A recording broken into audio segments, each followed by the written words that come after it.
அனைவருக்கும் வணக்கம். என் லைஃப்பில் இந்த மாதிரி ஒரு பெயின்ஃபுல்லான ஒரு சுச்சுவேஷனை நான் ஃபேஸ் பண்ணதே கிடையாது. மனசு முழுக்க வலி வலி மட்டும்தான். இந்த சுற்றுப்பயணத்தில் என்னென்ன மக்கள் பார்க்க வராங்க, அதுக்கு ஒரே ஒரு காரணம் தான், அவங்க என் மேலே வச்சிருக்கிற அன்பும் பாசம். அந்த அன்புக்கும் பாசத்துக்கும் நான் எப்பவும் கடமைப்பட்டிருக்கிறேன். அதனால தான் இந்த சுற்றுப்பயணத்தில் மற்ற எல்லா விஷயங்களையும் தாண்டி மக்களுடைய சேஃப்டி, அதில் எந்த காம்ப்ரமைஸும் பண்ணிடக்கூடாதுன்றதுக்காக தான் அது என் மனசில் ரொம்ப ஆழமாக இருக்கும் அந்த எண்ணம். அதனால தான் இந்த அரசியல் காரணங்கள் எல்லாத்தையும் தவிர்த்துட்டு ஒதுக்கி வச்சுட்டு மக்களுடைய சேஃப்டி மட்டும் மைண்டில் வச்சுக்கிட்டு அதுக்கான இடங்களை சூஸ் பண்ணுறது, அதுக்கான இடங்களை பார்த்து பெர்மிஷன் கேட்கறது, போலீஸ் டிபார்ட்மெண்ட்டில் அதை ரிக்வெஸ்ட் பண்ணி கேட்போம். ஆனால் நடக்கக்கூடாதது நடந்துருச்சு. நான் மனுஷன் தானே. அந்த நேரத்தில் அத்தனை பேர் பாதிக்கப்பட்டு இருக்கும்போது எப்படி அந்த ஊரை விட்டுட்டு என்னால் கிளம்பி வர முடியும்?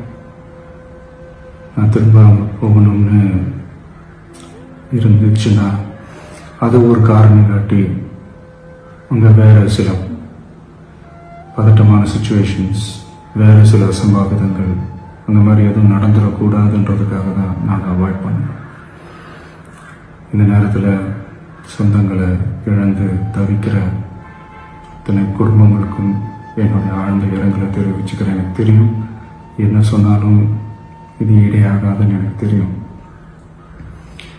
ஹாஸ்பிட்டலில் ட்ரீட் பண்ணிட்டு இருக்கிற எல்லாருமே சீக்கிரமாக க்யூர் ஆகி வரணுன்றதை இந்த நேரத்தில் நான் வேண்டிக்கிறேன். கூடிய சீக்கிரமே உங்கள் எல்லாரையும் நான் சந்திக்கிறேன். இந்த நேரத்தில் எங்களுடைய வலிகளை, எங்களுடைய நிலைமையை புரிஞ்சுக்கிட்டு எங்களுக்காக பேசின அரசியல் கட்சிகளை சார்ந்த நண்பர்கள், தலைவர்கள் அனைவருக்கும் என்னுடைய நன்றியை தெரிவிச்சுக்கிறேன். கிட்டத்தட்ட ஒரு 5 மாவட்டத்துக்கு பிரச்சாரத்துக்கு போனோம். இந்த மாதிரி எதுவுமே நடக்கல. ஆனால் கரூரில் மட்டும் ஏன் எப்படி நடக்குது, எப்படி நடக்குது? மக்களுக்கு எல்லா உண்மையும் தெரியும். மக்கள் எல்லாத்தையும் பார்த்துக்கிட்டு இருக்கிறாங்க. கரூரை சேர்ந்த அந்த மக்கள் அந்த உண்மையெல்லாம் வெளியில் சொல்லும்போது எனக்கு கடவுளே நேரில் வந்து இறங்கி அந்த உண்மைகள்லாம் சொல்கிற மாதிரி எனக்கு தோணுச்சு. சீக்கிரமே எல்லா உண்மைகளும் வெளியில் வரும்.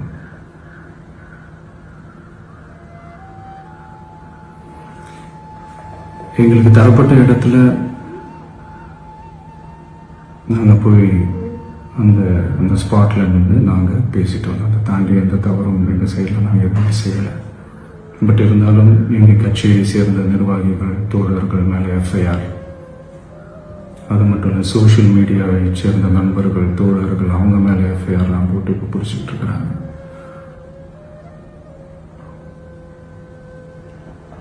சிஎம் சார், உங்களுக்கு ஏதாவது இந்த பழி வாங்கணும் அப்படின்ற எண்ணம் ஏதாவது இருந்துச்சுன்னா என்ன வேணாலும் பண்ணுங்க. அவங்க மேலே கை வைக்காதீங்க. நான் ஒன்று வீட்டில் இருப்பேன், இல்லை நான் ஆஃபீஸில் இருப்பேன்.